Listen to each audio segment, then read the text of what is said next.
নমস্কার, the Phoenix নিউজের পক্ষ থেকে আপনাদের সকলকে আরো একবার স্বাগত জানাচ্ছি। আমরা যখনই দেখা গেল যে আমাদের 15 বছরের কুশাসন শেষ হয়ে গেল এবং নতুন করে নতুন সূর্যোদয় হচ্ছে, গেরুয়া সূর্যোদয় হচ্ছে, সেই সময় আমরা দেখেছিলাম একজন মানুষের ভিডিও নতুন করে সোশ্যাল মিডিয়ায় ভাইরাল হয়েছে। সেই ভিডিও মনে আছে? একজন সন্ন্যাসী মানুষ যিনি গায়ে গেরুয়া কাপড় পরা, তিনি সেই নবান্ন অভিযানের সময় তিনি হাওড়া স্টেশনে দাঁড়িয়ে পুলিশের ছোড়া জল কামানের সামনে হাতে পতাকা নিয়ে দাঁড়িয়ে তারপর পুলিশকে দেখাচ্ছেন এই জিনিসটা। সেই মানুষটাকে অত দূর থেকে বোঝা যায়নি। আপনাদের জন্য সেই মানুষটাকে আজকে আমরা সামনে এনেছি। আমাদের সঙ্গে রয়েছেন শ্রী বলরাম বসু এবং ইনি আরএসএস এর একজন সক্রিয় কর্মী সদস্য, এবং আজকে আমরা ওনার সঙ্গে সরাসরি কথায় চলে যাব যে এই যে একটা নতুন ভোর আসলো আমাদের 15 বছরের তমসা কাটিয়ে, গেরুয়া ভোর, কেমন লাগছে? এই ভোরে শ্বাস নেওয়াটা কতটা আরামদায়ক? হয়তো শ্বাস নিতে আরাম লাগছে আরো বেশি, কিন্তু তার সঙ্গে অনেক বেশি দায় দায়িত্ব ঘাড়ের উপর চলে এসছে। কারণ আপনারা জানেন যে 2011 থেকে আজ অব্দি প্রায় 15 বছরে আমাদের প্রায় 311 জন রাষ্ট্রবাদী কর্মী মারা গেছেন, খুন করা হয়েছে, মারা যাননি, খুন করা হয়েছে। শুধু তাই নয়, কামদুনি, হাঁসখালি, পার্ক স্ট্রিট, আরজি কর, এরকম কত শত আর মা বোন এদের শ্লীলতাহানি এবং মৃত্যু, ধর্ষণ কথাটাকে আমি খুব অ্যাভয়েড করার চেষ্টা করি, কিন্তু বিষয়টা এটা হয়েছে। নারী নির্যাতন এবং নারী অসম্মান হয়েছে, তাদের খুন করা হয়েছে। সমাজটা যে অবস্থায় এসে দাঁড়িয়েছে, সেখানে আমাদের মায়েদের প্রতি, বোনেদের প্রতি, সন্তানদের প্রতি আর আমাদের যে ভালোবাসা স্নেহের জায়গাটা যেন কোনো জায়গায় একটা বিরাট সেই মেদিনী ফাঁক হয়ে যাওয়ার মতো অবস্থা। হ্যাঁ, আমরা আজকে নারীদের জাস্ট একটা বস্তু মনে করার চিন্তা ভাবনায় নিয়ে গেছি, তারা ভোগ্যপণ্য। শিক্ষা ব্যবস্থা শেষ, প্রায় জানেন 6680টার কাছাকাছি কারখানা চলে গেছে বাইরে, 8200-র কাছাকাছি স্কুল বন্ধ, 26,000 শিক্ষক চাকরিহারা, 32,000 প্রাথমিক মানে শিক্ষকের চাকরি যায় যায় অবস্থা, স্কুলগুলো ছাত্র নেই।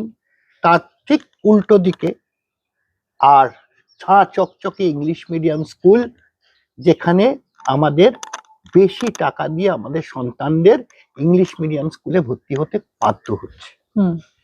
এই যে শিক্ষা ব্যবস্থার অধঃপতন, হাতে কাজ নেই।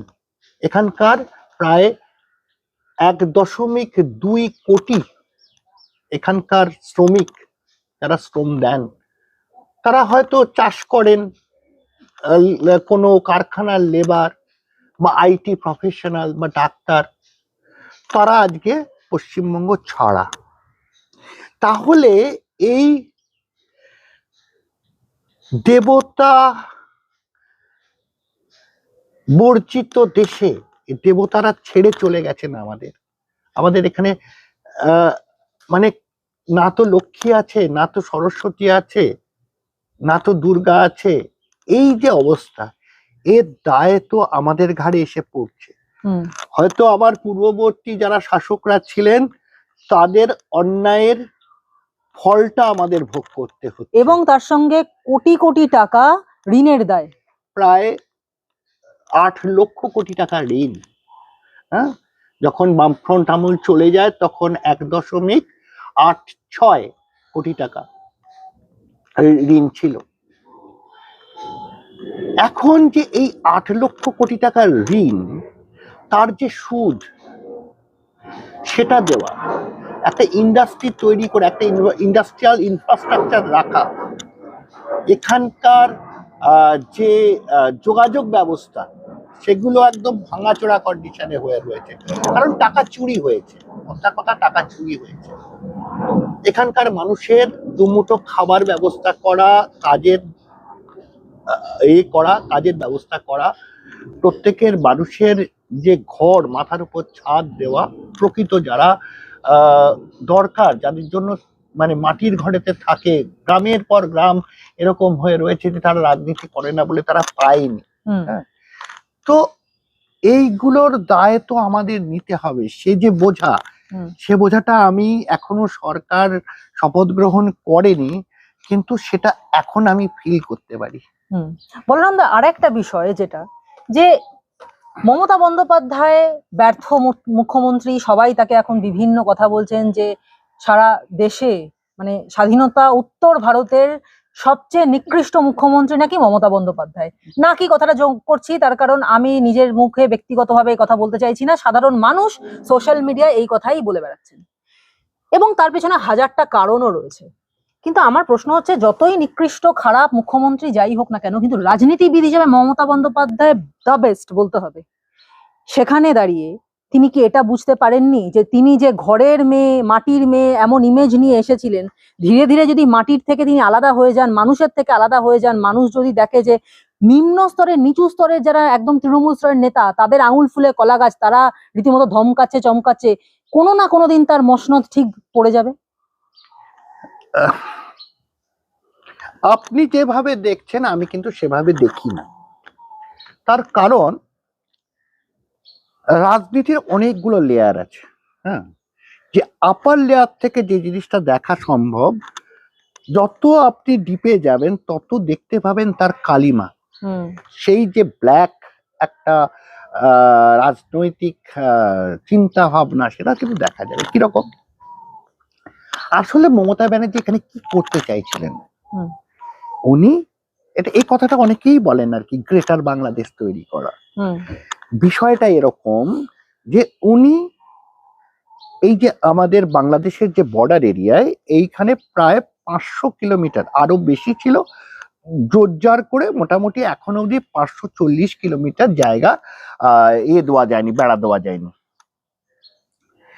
বেশ কিছু জায়গায় পশ্চিমবঙ্গ সরকার এই সীমান্ত অঞ্চল থেকে এমন একটা জায়গা, ধরুন 20 কিলোমিটার 25 কিলোমিটার বাফার এরিয়া রেখে দিয়েছিলেন, যেখানে জেহাদিরা এসে বাস করত, তাদের বিভিন্ন ডকুমেন্টস তৈরি করে দেওয়া হতো, তারা সেখান থেকে ভারতবর্ষের অন্যান্য জায়গায় ছড়িয়ে যেত। এই যে পরিকল্পনা, মানে দেশদ্রোহিতার অন্য আর একটা পরিকল্পনা, দেশদ্রোহিতা করার অনেক পরিকল্পনা আছে। এই যে আমরা অনেক সময় বলি না, টুকরে টুকরে গ্যাং, তো দেখতে কেমন টুকরে টুকরে গ্যাং? এই মমতা ব্যানার্জি কিরকম না, তিনি সংবিধান মানেন না, তিনি সুপ্রিম কোর্ট মানেন না, তিনি হাইকোর্ট মানেন না, তিনি প্রেসিডেন্টকে মানেন না, তিনি প্রাইম মিনিস্টারকে মানেন না, ভারতবর্ষের যে অন্যান্য যে অর্গানাইজেশন, মানে অ্যাডমিনিস্ট্রেটিভ জায়গাটাও মানছেন না, তিনি লেজিসলেটিভ সিস্টেমটাও মানছেন না। তিনি জানেন তিনি হচ্ছেন সেই ডিক্টেটর যে তার ডিক্টেশনে সারা ভারতবর্ষের মধ্যে থেকে পশ্চিমবঙ্গ রাজ্যটা একটা সেপারেট এন্টিটি তৈরি হয়ে যাবে।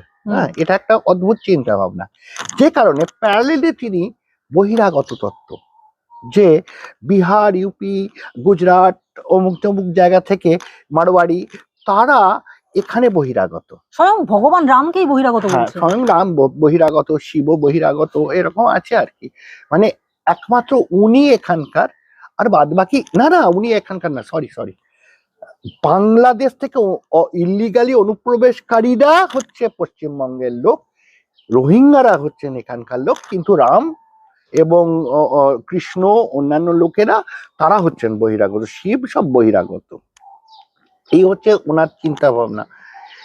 এবং যে কারণে তিনি এই বাংলা পক্ষ নামে একটা অর্গানাইজেশন তৈরি করেছেন। এরকম অনেক ছোট ছোট ছোট অর্গানাইজেশন আছে, যারা পরিষ্কার তাদের কথাবার্তাই হচ্ছে যে পশ্চিমবঙ্গকে শাসন করবে এখানকার কিছু স্থানীয় লোকেরা, পশ্চিমবাংলার বাইরের লোকেরা কেউ এখানে এসে থাকতেও পারবে না, কাজও করতে পারবে না, কিন্তু পশ্চিমবঙ্গের লোকেরা বাইরে গিয়ে কাজ করতে পারবে, কারণ এখানে ভাত নেই।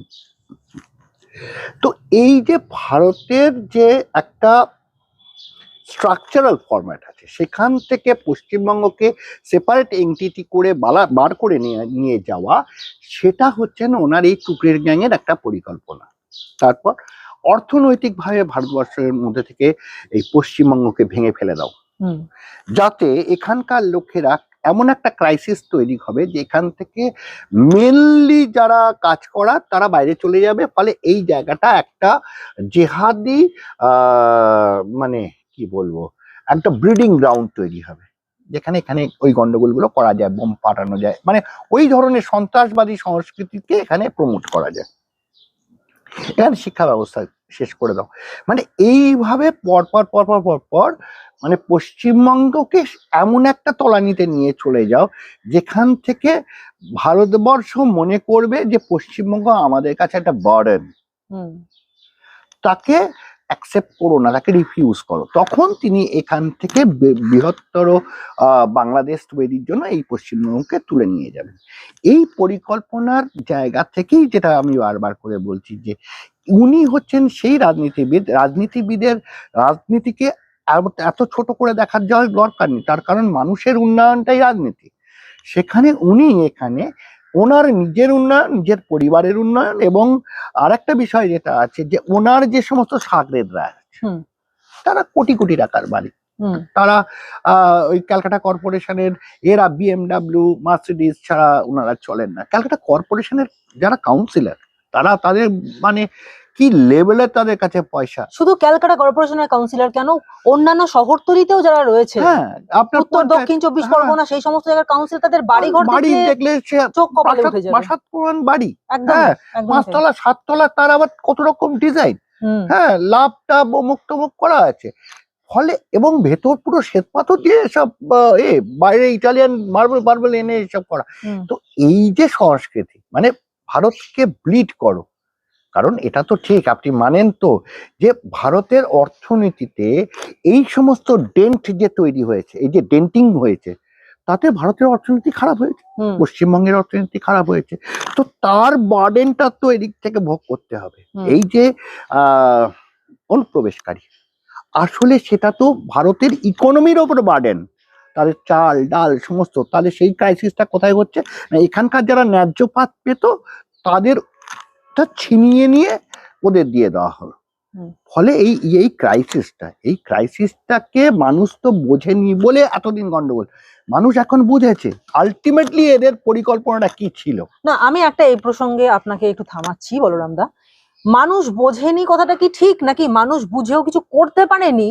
এবারে যেহেতু ইলেকশন কমিশন প্রথম থেকে কোমর বেঁধে একেবারে শক্ত হাতে সবটা লাগাম ধরে রেখেছে বলে মানুষ ফাইনালি করতে পেরেছে, সেটা ঠিক। একদম আমি এটা মানছি, এই ভুলটা আমি মানছি যে এবারে মানে সেলুট মানে ইলেকশন কমিশনকে কি বলে শত কোটি প্রণাম আপনাদের, যে আপনারা এবং সেই জওয়ানদের যারা পুরো ব্যাপারটা ফ্রন্ট লাইনে থেকে আপনারা সাধারণ মানুষকে তার বাঁচার অধিকারটা কি জিনিস সেটা বুঝিয়েছেন, যে আপনি যাকে খুশি ভোট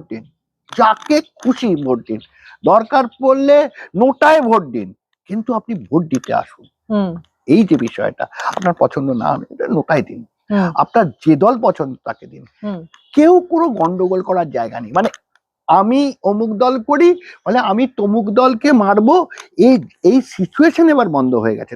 তাও লুকিয়ে চুরিয়ে ধমকি হয়েছে, কিন্তু এই যে পরিবেশটা কিন্তু স্বাধীনতার পরবর্তী সময় থেকে বাংলার মানুষ দেখেনি।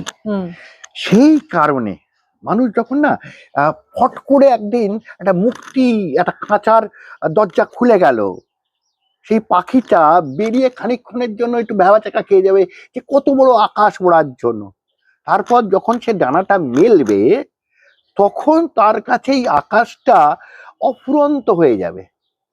পশ্চিমবঙ্গের মানুষের কাছে ঘটনাটা ঘটেছে তাই। পশ্চিমবঙ্গের মানুষ ভেবে নিয়েছে যে দরজাটা খুলে দিয়েছে তার প্রতি কৃতজ্ঞতা জানানোর জন্য আমি উড়বো। আজকে এই ভোটটা হচ্ছে তারই প্রমাণ। এবং এখানে দাঁড়িয়ে একটা অদ্ভুত বিষয় আমরা লক্ষ্য করেছি, যখন ধরুন আমরা এই ভোটের আগে বারবার যখন মানুষের কাছে গেছি, তাদের কাছ থেকে বিভিন্ন প্রতিক্রিয়া নিয়েছি, প্রশ্ন করেছি, তারা তখন কলকণ্ঠে বলেছেন দিদিকেই ভোট দেব, দিদিকেই চাই, আমাদের লক্ষ্মীর ভান্ডার দিচ্ছে, আমাদের বিধবা ভাতা দিচ্ছে, বেকার ভাতা দিচ্ছে, দিদিকেই চাই। এবং এই যে বক্তব্য তার সঙ্গে প্রতিক্রিয়া, তার যে আকাশ পাতাল তফাৎ, এটা থেকে কি এটাই বোঝা যায় যে মানুষ শুধুমাত্র ভয় পেয়ে দেখানোর জন্য কথাটা একদম বলেছে? একদম এটাকেই বলে ফেয়ার সাইকোসিস। ফেয়ার সাইকোসিস সেটা, যেমন একটা সাইকোলজিতে একটা কথা আছে স্টকহোম সিনড্রোম। স্টকহোম সিনড্রোমে কি করা হয়, যখন খুব টেরার তৈরি করা হয় তখন অনেক সময় যাদের উপর টেরার তৈরি হয়েছে না, তারা যে টেরার তৈরি করছে তাকে ভালোবাসে, মনে করে তুমি ত্রাতা, তুমি একটু আমাকে দম নেওয়ার জায়গা দিচ্ছ, একটু খাবার দিচ্ছ, তুমি আমার কাছে ভগবান। কিন্তু একটা টাইমে তাকে ঠাসতে ঠাসতে একটা দেওয়ালের যখন সামনে দাঁড় করানো যায়, তখন একটা বেড়ালও রিয়াক্ট করে, একটা বেড়ালও রিয়াক্ট করে, একটা ইঁদুরও রিয়াক্ট করে। আর সেখানে তো মানুষ, মানুষ তখন ভেবেছে যে হ্যাঁ আমি মুখে বলছি, আমি মুখে বলছি দিদি, দিদি ছাড়া এ বাংলাটা হচ্ছে দিদির, এখানে মাতৃশক্তির উপাসনা হয়। এ রাজ্য কখনো দিদি ছাড়া বাঁচতে পারে না, দিদি আমার শ্বাস, দিদি আমার খাদ্য, এটা কিন্তু মানুষ বলেছে। কিন্তু মানুষ কি এটা বোঝে না যে পরিবর্তনটাই নিয়ম? এইটাই তো বোঝার, যে বুদ্ধিমান রাজনীতি, কারণ আমরা যেহেতু একদম গ্রাউন্ড লেভেলে কাজ করি, একদম মাটিতে, মোটামুটি আমরা বছর দেড়েক আগে থেকে বুঝতে পেরেছিলাম। এবং অনেক সময় হয় না, কোনো একটা মানুষ একটা ছোট ঘটনাও ক্লিক করে, হ্যাঁ হয়তো এ হচ্ছে পড়ছে, কেউ পড়তে পড়তে ফট করে একটা লাইন তাকে টোটালি মানুষটাকে চেঞ্জ করে দেয়। আর্যিকর হচ্ছে সেই ঘটনা, 26,000 চাকরি চলে যাওয়া হচ্ছে সেই ঘটনা।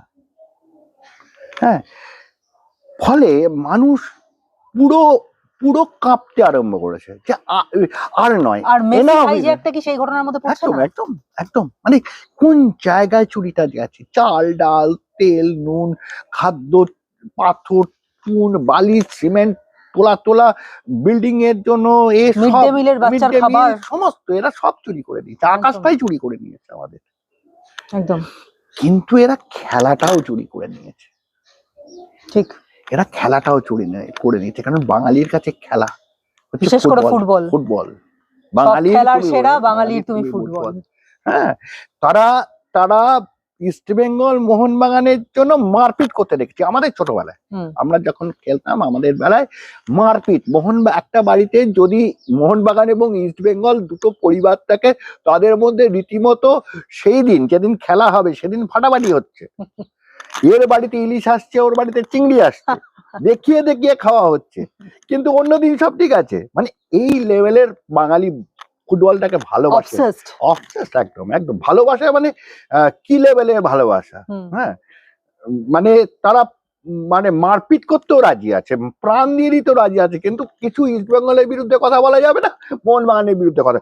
সেই জায়গা থেকে সেই ফুটবলকে নিয়ে এরা যখন এরকম করলো, ওটা আর একটা ক্লিক পয়েন্ট। এবং ফুটবলের রাজপুত্র, হ্যাঁ হ্যাঁ একদম, মানে বিষয় হচ্ছে ক্রমাগত ক্রমাগত ক্রমাগত এরা এরা তাদের নিজের যাত্রাকে, পতনের দিকে যাত্রাকে ইনিশিয়েট করে গেছে ক্রমশ এক ধাপ এক ধাপ এক ধাপ করে নাবতে নাবতে নাবতে একটা সময় এসছে যখন মানুষ বলছে জাস্ট এনাফ, আর কিছু বাকি নেই।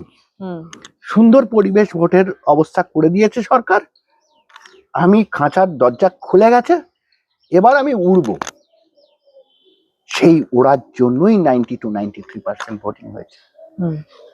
টোটাল এই যে জেহাদিদের যে আক্রমণ পরপর, মানে সিএ এর সময় আক্রমণ, তারপর এই ওয়াকফ বোর্ডের সময় আক্রমণ, এই এসআইআর এর সময় আক্রমণ, বিভিন্ন যে মানে জেহাদিদের দেখছে তারা ইউনাইটেডলি হিন্দুদের উপর আক্রমণ করছে, হিন্দুরাও মনে মনে কাউন্টার করতে আরম্ভ করছে, ঠিক আছে ঠিক আছে তুমি আক্রমণ করে যাচ্ছ, একটা টাইমে আমরাও এক কাট্টা হয়ে যাব। এই ঘটনাটা ঘটেছে তাই। ওরা কিন্তু দীপু দাসও যেমন দেখেছে বাংলাদেশে, ওরা কিন্তু দেখেছে বাংলাদেশের বর্ডার লাইন দিয়ে জামাতিরা কিভাবে শাসন ক্ষমতা নিয়ে নিয়েছে। মমতা ব্যানার্জি এখানকার বাংলা মানে পশ্চিমবঙ্গের বর্ডার লাইনটাকে কিভাবে পোরাস করে রেখে দিয়েছে। হ্যাঁ, তারপরে দেখছে কালী মন্দির ভাঙা হচ্ছে, দুর্গা মন্দির ভাঙা হচ্ছে, সরস্বতী পুজো করতে দেওয়া মা হচ্ছে, কালীকে প্রেজেন্ট ভ্যালু হচ্ছে, মানে একটা মানে ব্যাপারটা হচ্ছে ঘড়ির মতো আর কি, কমপ্লেক্স অ্যাকশন মুভমেন্ট হচ্ছে। হ্যাঁ, যেখানে ছেলেটা মাস্টারমশাইয়ের কাছে পড়ার জায়গাটা পাচ্ছে না, হ্যাঁ, খাবারে গিয়ে ইয়ে পাচ্ছে না, খাবারের আলু চাষি 1 টাকা দাম পাচ্ছে না, আবার যখন সে মানে কোন কাজের জায়গা পাচ্ছে না, এদিকে মন্দির আক্রমণ হচ্ছে, মানে এটা একটা কমপ্লেক্স ক্যাওটিক কন্ডিশন হয়ে গেছে, যার ফলটা হচ্ছে এটা। বলরামদা, আমরা যদি একটু দেখতে থাকি যে পরপর সিচুয়েশন গুলো যেভাবে এসছে, আপনি এক্ষুনি বললেন যে যে ঘটনাগুলো ঘটেছে তাতে মানুষ শুধু ওয়েট করেছে আর ভেবেছে আজই রজনীতে হয়নি সময়। তো সেখানে দাঁড়িয়ে আমরা যদি একটু দেখতে থাকি, আমাদের দেখেছি মুখ্যমন্ত্রী মুখ বন্ধ করে থেকেছেন যখন জি বাংলার সাংবাদিকের উপর আক্রমণ হয়েছে, মুসলিমরা আক্রমণ করেছে, তিনি মুখ বন্ধ করে থেকেছেন। তিনি যখন পরপর ধর্ষণ গুলো হয়েছে তিনি তখন বলেছেন কখনো লাভ অ্যাফেয়ার ছিল, কখনো বলছে মেয়েটা প্রেগনেন্ট ছিল, এই কথাগুলো শুনেছে। তিনি যখন বলেছেন যে আবার কাস্টমার নিয়ে গোলমাল, মানে জঘন্য কথাবার্তা বলেছেন। যখন এই যে অভয়া কাণ্ডে তিনি বলছেন অনেক হলো, এবার উৎসবে ফিরুন, সেটাও মানুষের মনে লেগেছে।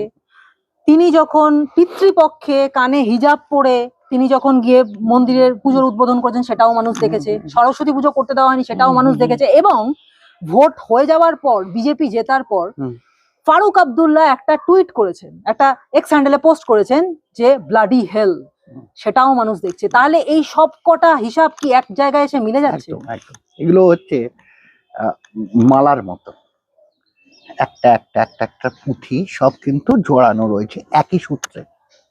হ্যাঁ, ওই যে একটা জায়গায় বলেছিলেন না উনি আমাকে 1 সেকেন্ড না 5 সেকেন্ড কত 10 সেকেন্ড টাইম দাও, 1 মিনিট সময়ের মধ্যে একটা কমিউনিটি একসঙ্গে হলে দেবে 12টা বাজিয়ে। হ্যাঁ, 12টা 13টা আমরা না থাকলে। হ্যাঁ, এই যে বিষয়গুলো, এগুলো কিন্তু হিন্দুদের ভাবতে বাধ্য করেছে, মানে হিন্দুদের মধ্যে সেই ভয়টা কাজ করেছে। তার কারণ উদ্বাস্তু হওয়ার। একদম, তারা কিন্তু ইতিহাস যারা দেখেনি, 46 দেখা তো কারোর সম্ভব নয়, হ্যাঁ, 71 দেখা তো সম্ভব নয়, কিন্তু তারা তো ইতিহাস পড়েছেন, ইতিহাসের গল্প শুনেছেন। হ্যাঁ, ফলে উদ্বাস্তু হয়ে যাওয়াটার যে কষ্টটা, নিজের মাতৃভূমি মাটিটা ছেড়ে, যেখানে জন্ম নিয়েছে সেখান ছেড়ে চলে যাওয়াটার কষ্টটা কতখানি, নিজের ধর্মটাকে, নিজের পরিবারটাকে অর্ধেক অন্য দেশে ফেলে এসে যখন তারা অন্য জায়গায় যাযাবরের মতো থাকছে, হ্যাঁ, কোনো খাওয়ার ঠিক নেই, কোন জায়গায় থাকবে ঠিক নেই, বাচ্চা কাচ্চাকে কোথায় রাখবে ঠিক নেই, এই অবস্থায় যখন এসে দাঁড়াচ্ছে, সেই আগুনের শিখা আর একদিকে খাদ, সেই দুটো ভয় কাজ করেছে মানুষের, হিন্দুদের মধ্যে। এটা ঠিক যে যারা সনাতনীরা এখানে ছিল তারা আপ্রাণ চেষ্টা করেছে এইটাকে প্রতিহত করার জন্য, তার জন্য প্রচুর মারধর হয়েছে, প্রচুর জায়গায় মানে ওই মন্দির ভেঙে দেওয়া, অমুক ভেঙে দেওয়ার প্রতিবাদ করা হয়েছে, রাম মন্দিরের ওপর রামলালার যে শোভাযাত্রা তার উপর ইট পাটকেল পাথর মারা হয়েছে, হনুমান জয়ন্তীর এর সময় মারা হয়েছে, পুজো করতে দেওয়া হয়নি, মানে পারমিশন দিয়েও পুজোর ক্যান্সেল হয়েছে। তারা কিন্তু বুঝেছে যে এই ঘটনা যদি হয়ে থাকে তাহলে অদূর ভবিষ্যতে কোন বিপদটা এগিয়ে আসছে, এইটা হচ্ছে বিষয়।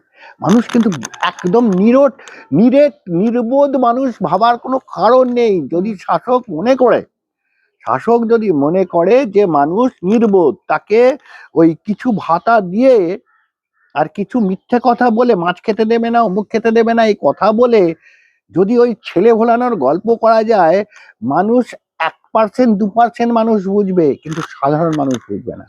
তারা কিন্তু ইতিহাস জানে, তারা কিন্তু খবর রাখে। হ্যাঁ, তারা খবর নিয়েছে যে আসামে সব থেকে বেশি মাছ খাওয়া হয় সেটা হচ্ছে বিজেপি রাষ্ট্র, মানে রাজ্য। মহারাষ্ট্র, কর্ণাটক, সেখানে সব থেকে বেশি মাছ ধরা হয়, সামুদ্রিক মাছ ধরা হয়, সেখানে বিজেপি একটা টাইমে শাসন করতো বা এখনো করে। ফলে মিথ্যে কথা ওইভাবে টুপি দেওয়া, আমরা বাংলা ভাষায় একটা কথা বলি টুপি দিচ্ছে বলে, তখন মুখ্যমন্ত্রীকে প্রশ্ন করছে মানুষ, হুম, কত টুপি খাবো, হুম, এটা টুপির পাহাড় হয়ে যাচ্ছে হুম, এভারেস্টের মতো। হুম, ফলে আর টুপি দেওয়ার জায়গা নেই, তার হুম। টুপিটাকে নাবিয়ে দেখে তারা মাথায় হাত বোলাতে বোলাতে ভোট কেন্দ্রে গেছে। এবং একটু আগে যে বিষয়টা নিয়ে আপনি বলছিলেন যে এই ভোটে একটা খুব বড় ফ্যাক্টর হিসেবে কাজ করেছে অভয়া আন্দোলন। তো সেখানে দাঁড়িয়ে আমরা যখন দেখলাম প্রথমে অভয়ার মা, যাকে আমরা সমস্ত কলকাতা সমস্ত রাজ্যের ছেলেমেয়েরা কাকিমা বলেই জানি, তাকে অভয়ার মা বা রত্না দেবনাথের চাইতেও বেশি আমরা কাকিমা বলে কাকিমা। জানি। তো সেই কাকিমাকে যখন আমরা দেখলাম, তিনি ফোন করেছিলেন আমাকে যে অনন্যা আমি ভোটে দাঁড়াচ্ছি, আমি অবাক হয়েছিলাম, কারণ তিনি প্রথম থেকেই বলেছিলেন আমি ভোটে দাঁড়াতে চাই না, আমি রাজনীতিতে আসতে চাই না, আমার মেয়ে রাজনীতি পছন্দ করতো না। সেখানে দাঁড়িয়ে তিনি যখন ভোটে দাঁড়ালেন, আমরা দেখতে পেলাম এই তৃণমূল তো বটেই, তারা তো মূলত অপরাধ করেছে, বামেরা পর্যন্ত নেমে পড়লো একেবারে কোমর বেঁধে। তারা চেষ্টা করেছিল এই আন্দোলনটাকে হাইজ্যাক করার, তারা পারলো না, পুরো পাদপ্রদীপের আলোয় চলে আসলেন কাকিমা। এবং তারপর থেকে বেনজির আক্রমণ, তাকে তার চরিত্র নিয়ে আক্রমণ, তাকে রাক্ষসী ডাইনি ইত্যাদি বলা, এবং এর উত্তরটা আপনি দেবেন, অবশেষে এর উত্তরটা আপনি দেবেন, আমি খালি আপনাকে লিঙ্কটা ধরিয়ে দেবো। অবশেষে কলতান যখন হেরে গেল, তখনও বলছে যে আমরা উই ওয়ান্ট জাস্টিস। এইবার অপরাধ কে করেছে? প্রথম অপরাধ কে করেছে? তৃণমূল। হুম, তৃণমূল এই মার্ডার চক্র, এই ওখানে যে ধরতে পেরে গেছিল যে ওখানে একটা চক্র চলে, হুম, তার মুখটা বন্ধ করার জন্য প্রথম কলকাঠি কে নাড়লো? তৃণমূল। সেই কারণে তৃণমূল প্রথম থেকেই সমালোচনা করতে আরম্ভ করলো, তুই তোর মেয়ের শরীর বেচে, হুম, তোর মেয়ের খুন বেচে, দেহ বেচে তুই আজকে ভোটে দাঁড়িয়েছিস, ঠিক আছে? হুম, অপরাধ বোধ, অপরাধ বোধ। সিপিএম বা বামপন্থীরা কি আরম্ভ করলো, দেখলো এখান থেকে কিছু লাভ তোলা যায় কিনা, ফায়দা তোলা যায় কিনা। যখন দেখলো যে এখান থেকে ফায়দাটা ঠিক মতো উঠছে না, তখন কি করলো বিরোধিতা, সেই আবার অপরাধ বোধ। হুম, প্রত্যেকটা জায়গায় কাজ করেছে অপরাধ বোধ। কাকিমা কি কাজে কাকিমা তো শুধু বিচারের জন্য হাত বাড়িয়েছে, মানুষ তার হাত ধরেছে। হুম, আজকে উনি দাঁড়িয়েছেন, উনি তো আর এমএলএ এর কত টাকা ভাতা আর কত টাকা এর জন্য নন। হুম, তার ভয়েসটা, মানে অ্যাজ এ এমএলএ তার একটা ভয়েস আছে, হুম, যে ভয়েসটা একটা সাধারণ মানুষের থেকে অনেকখানি লাউড হুম, অ্যান্ড ক্লিয়ার, হুম, মানুষ শুনবে। সেই জায়গাটায় উনি ওনাকে নিয়ে গেছেন যে এবার আমি বলবো তোমরা শোনো, এই ঘটনাগুলো ঘটেছে, হুম, আমি সাধারণ মানুষের গলা হয়ে বলতে পারিনি, হুম। যেটা আমি এখন বলবো সারা ভারতবর্ষের মানুষ কেন সারা ওয়ার্ল্ডের সমস্ত বাঙালিরা শুনবে। হ্যাঁ, মানে সিস্টেমকে যখন চেষ্টা করে পারলেন না, তখন নিজে উনি সিস্টেমের অংশ হয়ে একদম গেলেন। তাই, একদম তাই, উনি নিজে সিস্টেম হয়ে গেলেন, রাইট। উনি সিস্টেম হয়ে গেলেন, এবং সিস্টেমের মধ্যে দাঁড়িয়ে উনি সিস্টেমকে এবার বলবেন যে সিস্টেম এই হচ্ছে তোমার fault line, you have to correct this fault line. Hmm, একটা ফল্ট লাইন তো আছেই হুম, আমাদের এখানে, মহিলাদের বিশেষ করে ইয়ং গার্লদের সেফটি কন্ডিশন নেই, এটা মানতে হবে। অবশ্যই। বামপন্থের আমল থেকেই এখনো অব্দি এটা এটা এটা একটা বিরাট বিষয়। আর আমরা মেয়েদের বন্ধু হিসেবেও দেখি না, সন্তান হিসেবেও দেখি না, তাকে একটা অবজেক্ট হিসেবে, এন্টারটেনমেন্ট অবজেক্ট হিসেবে দেখি। এটা কিছু মনে করবেন না দর্শকরাও, আমি মাফ করুন, কারণ ব্যাপারটা যে আমাকে বলতে হচ্ছে, এই সত্যটা বলতে হচ্ছে যে এখানে মহিলারা হচ্ছে একটা আইটেম, একটা আইটেম, হ্যাঁ, যে ইজিলি টাকা দিলে অ্যাভেলেবেল, হ্যাঁ, কারোর খুন করলে, রেপ করলে 1 লাখ, 5 লাখ, 10 লাখ টাকা দিলে, হাফ রেপ হলে কিছু টাকা, ফুল হ্যাঁ, রেপ হলে কিছু টাকা। মানে এটা ভাবা যায়, মাননীয়ার, তৎকালীন না মাননীয়ার এটা তৈরি করা। ভাবা যায়, ভাবতে হয়েছে আমাদের। না চিন্তা করা যায়, একটা দেহ, যে দেহটা তার আত্মা সেই দেহটাকে অস্বীকার করছে, যে দেহটা আমার অপবিত্র হয়ে গেছে। আলটিমেটলি মেয়েদের তো একটা বিরাট সেন্টিমেন্টাল একটা জায়গা আছে, নিশ্চয়ই। সেখান থেকে সে দাঁড়িয়ে বলছে যে আমার দেহটার কি দোষ করেছিল, দেহটা সুন্দর বলে, আমার নারী দেহ বলে তোমরা এরকম করে ছিঁড়ে খুঁড়ে খেলে। এই সাইকোলজি আমাদের বুঝতে হবে, আমাদের পুরুষদের শিখতে হবে নারীদের সম্মান কি করে দিতে হয়। এই জায়গাটার অভাব আমরা আমাদের পুরুষদের শেখাইনি যে তোমার বোনও একটা নারী, তোমার মাও একটা নারী, তোমার সন্তানও একটা নারী, হুম তোমার কন্যা সন্তানও একটা নারী, হুম তারও দেহ একটা নারী দেহ, হুম সম্মান করো তাকে। মা দুর্গাও নারী, মা কালীও নারী, লক্ষ্মীও নারী, সরস্বতীও নারী। নারীর হাতেই টোটাল বিষয়টা। শিবের হাতে তো নেই, নারায়ণের হাতে নেই। একাডেমি সে কারা? সরস্বতী। লক্ষ্মী কায়? ফাইন্যান্স, টোটাল ফাইন্যান্সটা দেখছে লক্ষ্মী। মেয়েরা সব থেকে ভালো অর্থ বোঝে।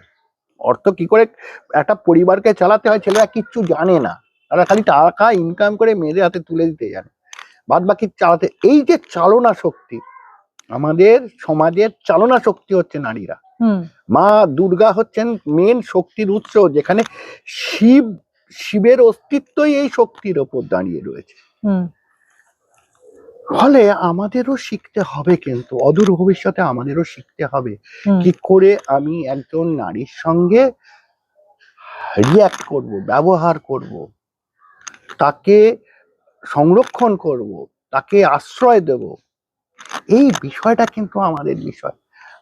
আমাদের এই ভোগবাদী সমাজ ব্যবস্থায় সবকিছুই ভোগ্যপণ্য। হ্যাঁ, একটা আপেলও যা, একটা মহিলাও তা। এই মানসিকতা থেকে কেটে বেরোতে হবে। যদি বেরোতে পারি তবেই সমাজ বাঁচবে। হুম আমাদের ওয়েস্টার্ন এইসব চিন্তা, ওয়েস্টার্ন ফিলসফির চিন্তা ভাবনা বা সমাজ ব্যবস্থার চিন্তা ভাবনা করবেন না। আমি দয়া করে আপনাদের বলছি, আপনার বাড়ির লোকেদের, তারা যারা নারীরা রয়েছেন তাদের জিজ্ঞেস করবেন একবার যে তুমি কি চিন্তা করো, একটা পুরুষ কি আশা করে একজন মহিলার কাছে, আর একজন মহিলা একজন কি পুরুষের কাছ থেকে কি আশা করে। এটা এটা দয়া করে একটু জিজ্ঞেস করবেন। কারণ সত্যি আমাদের সমাজটা বড্ড বেশি পচে গেছে, এটাকে একটু একটু ঠিক করার দরকার আছে। হুম এবং আরো একজন প্রার্থী যিনি জয়ী হয়েছেন তার বিষয়ে প্রশ্ন করব। আপনি খুব ভালো করে তাকে চেনেন।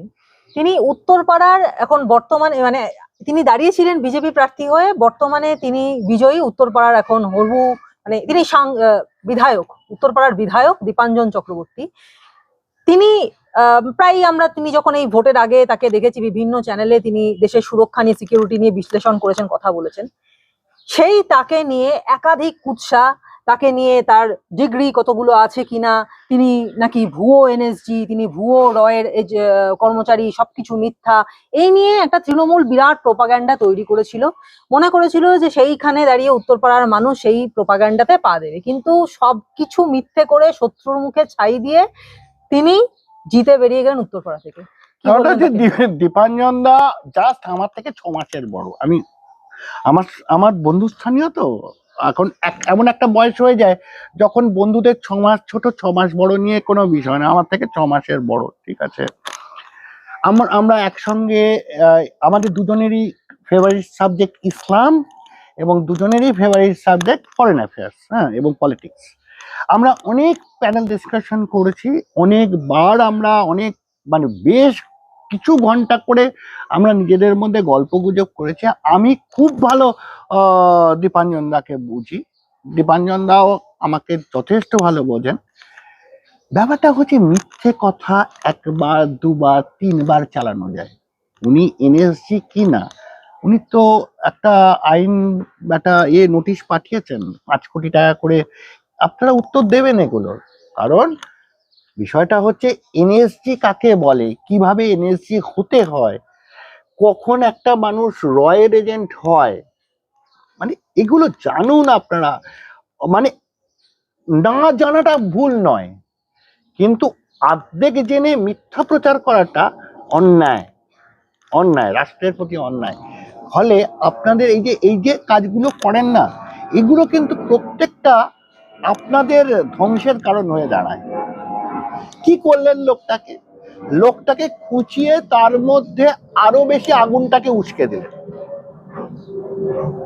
সে কিন্তু যথেষ্ট রাগী, আমি জানি যথেষ্ট রাগী, তিনি রাগটা কন্ট্রোল করে রেখেছেন।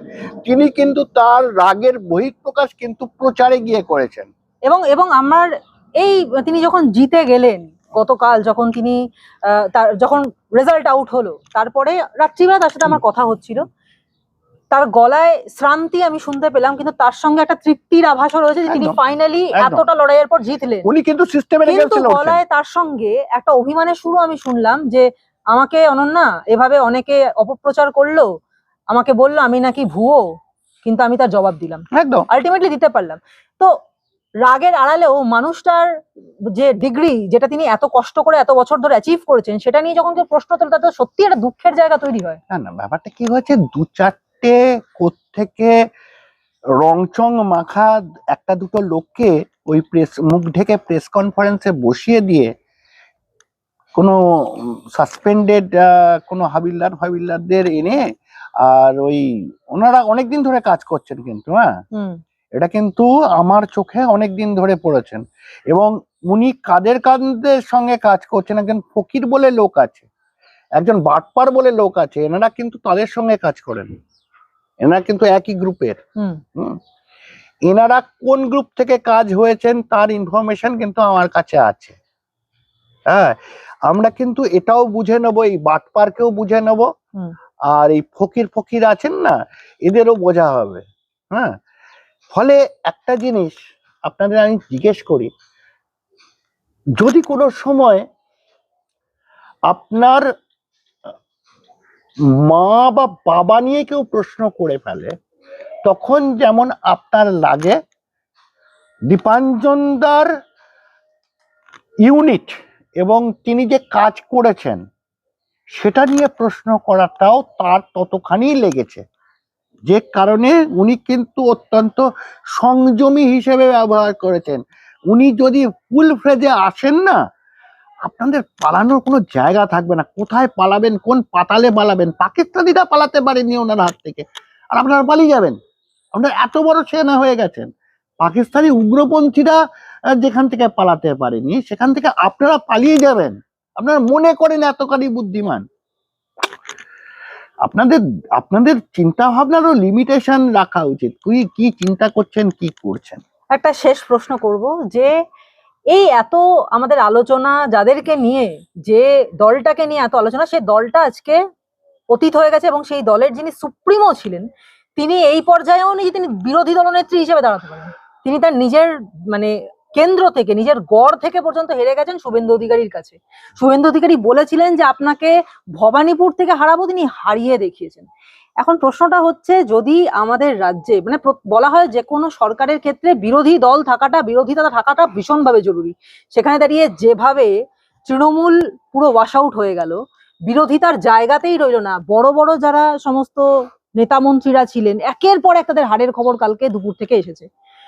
তো আজকে তাহলে বিরোধী শূন্য প্রায় এই পশ্চিমবঙ্গে দাঁড়িয়ে পদ্ম শিবির কিভাবে উন্নয়নটার দিকে এগোবে? আমরা যারা রাজনীতি বা পলিটিক্যাল সায়েন্সের ছাত্র, আমাদের সেখানে পড়ানো হয় বিরোধীরা হচ্ছে একটা পাগল ঘোড়ার লাগাম। কারণ শাসক ভুল করবেই। বিরোধী হচ্ছে সে যে সেই লাগামটা ঘোড়ার মুখে দেবে। এবার যদি অযোগ্য যে সওয়ার, অর্থাৎ যে উপরে চালাবে, আর যদি ছেঁড়া লাগাম নিয়ে সে সেই পাগল ঘোড়াটার মাথায় ওঠে, তাহলে কিচ্ছু করতে পারবে না। ফলে এক প্রথম কথা দিদির সম্পর্কে বলি, যে এই যে ঘটনাগুলো ঘটছে না, এগুলো সবই কর্মফল। আপনার মোটামুটি আপনাদের আমি 1.5 বছর আগে আপনাদের আমি বলে দিয়েছিলাম আপনি আর ক্ষমতায় বসে থাকবেন না। হ্যাঁ, যারা আপনারা একটু পুরনো আমার ভিডিওটা খুঁজে দেখবেন, আমি কিন্তু মানে 1.5 বছর থেকে 1 বছর আগে বলে দিয়েছিলাম, বিভিন্ন চ্যানেলে বলে দিয়েছিলাম আপনি আর শাসন ক্ষমতায় ফিরছেন না। তখন অনেকে হেসেছিল, ঠিক আছে, কিন্তু আমরা যারা ধর্ম নিয়ে এবং ধর্ম চর্চা নিয়ে কাজ করি, দর্শন নিয়ে কাজ করি, আমরা জানি যে অধর্মেরও একটা সীমা আছে। একটা টাইমের পর অধর্মকে রিপ্লেস করে ধর্ম। অবশ্য সে ধর্ম পরবর্তী সময় অধর্মতে পরিণত হতেই পারে, সেটা নিয়েও আমি বলছি না। ফলে আপনার যে এত এই যে 15 বছর ধরে যে অধর্মগুলো করেছেন, মানুষের হত্যা করেছেন, মানুষের মুখ থেকে খাবার খুলে নিয়েছেন, নারী হত্যা এবং সম্ভ্রম মানে নিয়ে নিয়েছেন, কেড়ে নিয়েছেন, অর্থ চুরি করে অর্থ উপার্জন করেছেন, এই অধর্মটার ফলটা এখন ভুগছে না। আমরা যখন বলেছিলাম তখন যদি শুধরে যেতেন, আমি কিন্তু বলেছিলাম আপনি শুধরে যান, শুধরে যান, শুধরে যান। আপনার পুরোনো ভিডিও খুলে দেখবেন, আপনার যে সমস্ত আইটি প্রফেশনাল আছে তাদের বলবেন আমার পুরনো ভিডিও খুলে দেখতে। বলেছিলাম শুধরে যান, শুধরে যান, শুধরে যান। মানুষ যেদিন কিন্তু দেখে নেবে সেদিন আপনারা দেখার কিছু থাকবে না, এগুলো দেখে নেবে না। এবার কথা হচ্ছে যে হ্যাঁ, এখন এ সরকারটা মানে জাস্ট চলবে, কিন্তু বিরোধী হিসেবে কেউ হাল ধরার নেই। যে অন্তত যদি কোনো মন্ত্রিসভা ভুল সিদ্ধান্ত নেয়, সেক্ষেত্রে আমাদের মতো লোক যারা এই রাষ্ট্রবাদী আছে, আমাদেরই বলতে হবে বন্ধু তুমি ভুল করছো। বিরোধিতার জায়গা নেই, বিরোধিতার জায়গায় বিরোধীরা শূন্য হয়ে গেছে, আইডিওলজিক্যালি শূন্য, নেতৃত্বের হিসেবেও শূন্য। আইডিওলজি বলতেই তো কিছু নেই এদের। না না, ও ঠিক আছে, ও দলটা তো একটা আমরাই বলি দা বাঞ্চ অফ হুলিগানস। হ্যাঁ, ওটা তো ঠিক আছে। ওর কাছ থেকে ধার করে নিশ্চয়ই খালেদা জিয়ার মা মাটি মানুষ তো দর্শন হতে পারে না, বা মুজিবুর রহমানের জয় বাংলা তো আর দর্শন হতে পারে না, ঠিক আছে। কিন্তু বিষয়টা হচ্ছে সেই রাষ্ট্রে আমাদের রাষ্ট্রবাদীদেরই নামতে হবে আমাদের সরকারকে চালনা করার জন্য। ভাই তুমি ভুল করছো, ঠিক করো, এটাই আমার মনে হয় আলটিমেটলি বিষয়টা আছে। আপনাদের দ্বারা হবে না, হবে না আপনাদের দ্বারা। সুতরাং নতুন যুগের নতুন ভোর যে আসলো, নতুন ভাবে সাধারণ বাঙালি বাঁচতে শিখলো। এতদিন পর্যন্ত যে দলটাকে বাঙালি মনে করতো বাঙালির দল নয়, সেই দলটাকে বাঙালি আপন করে নিল। এবার এটাই দেখার যে এই যে সাধারণ মানুষের পাহাড় প্রমাণ এক্সপেকটেশনের চাপ, সেটাকে কিভাবে সামলিয়ে বাংলার মুখে হাসি ফোটাতে পারে, বাঙালির উন্নতি করতে পারে। এই নতুন এই দল, যে দল এখনো পর্যন্ত বাংলায় মসনদে আসেনি, প্রথমবার বাংলার মসনদে এলো, সেই বিজেপি সর্বভারতীয় দল, সে বাংলার মন কিভাবে জয় করতে পারে, বাঙালির কি করে কাছের হতে পারে, এখন সেদিকেই নজর থাকবে আমাদের। এবং এইরকম আরো পডকাস্টের জন্য, এরকম আরো ইন্টারভিউজ এর জন্য নজর রাখুন দা ফিনিক্স নিউজে।